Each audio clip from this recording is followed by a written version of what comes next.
मौलाना साहब जो YouTube channel ज़रूर subscribe कंदा।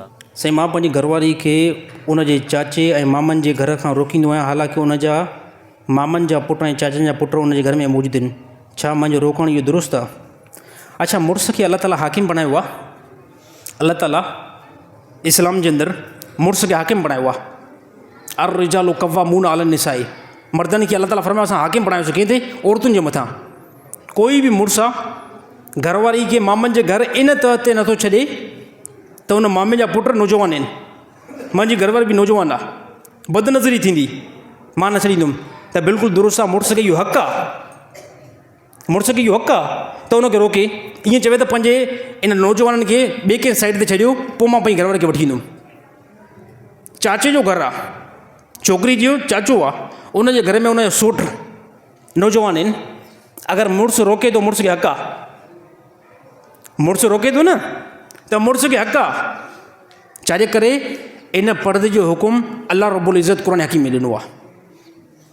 औरत चाचे सां मुलाक़ात करे सघे थी, बाटरी पंहिंजे चाचे सां मिली सघे थी, कंहिं केस में कोई टेंशन न आहे। हा, उनजे पुटनि सां बिल्कुलु कलाम न कंदी, कंहिं क़िस्म जो कोई मुसाफ़ो न कंदी। इन तहत जेकॾहिं मुड़ुस पंहिंजी घरवारीअ मथां जबर करे थो, इहो जबर जो हक़ु आहे। छाजे करे? इहो इन तहत जीअं औरत खे, ॻाल्हि नोट कजो, जीअं औरत खे शदात कोट जे सभिनी मर्दनि खां पर्दो आहे। औरत खे शदात कोट जे सभिनी मर्दनि खां पर्दो आहे। सेम सेम औरत खे मामे जे पुटनि खां, सौट जे पुटनि खां, मासादनि खां ईअं ई पर्दो आहे। क़ुरान हकीम अल्लाह ताला फरमायो इन्हनि खां अञा ज़्यादा पर्दो करे। छाजे करे? रिश्तेदार आहिनि, इन्हनि जो घरनि में अचणु थी सघे थो। शदात कोट जो कोई बि बंदो कंहिंजे घर में थोरी वेंदो। शदात कोट जो कोई बि बंदो कंहिं अणॼाण जे घर में थोरी वेंदो, न वेंदो न। त अहिड़ी तरह औरत सौट, मासातनि, मामे जे पुटनि खां ज़्यादा पर्दो करे। छाजे करे? इहे माइट आहिनि, इहे घर में कहिड़े टाइम बि अची सघनि था, इन खां हमेशह पर्दो करण जी कोशिशि करे। बाक़ी शदात कोट वारा ॿाहिरियां बंदा उहे त कंहिं घर जे में एंट्री कंदा ई न। छाजे करे एंट्री न कंदा? उहे माइट कंहिंजा न आहिनि। त असां जेको आहे न, बाज़ औक़ात पर्दो नियाणियुनि खे बंदा ॿाहिरि माण्हुनि खां त ज़्यादा कराईंदा आहिनि, पंहिंजे रिश्तेदारनि खां न कराईंदा आहिनि। हे वॾो मसइलो आहे, हे वॾो मसइलो आहे।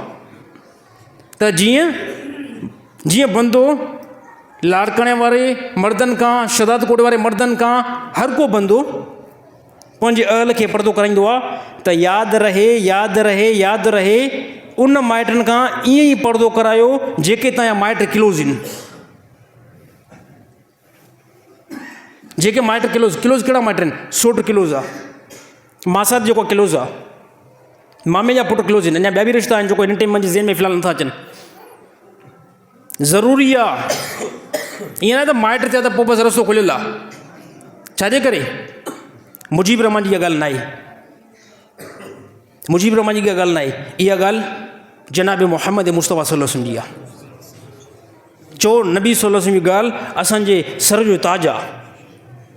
नबी जे हर हिकु फ़रमान जे अंदरि असांजी भलाई रखियलु आहे। अल्लाह ताला अमल करण जी तौफ़ीक़ अता फ़रमाए।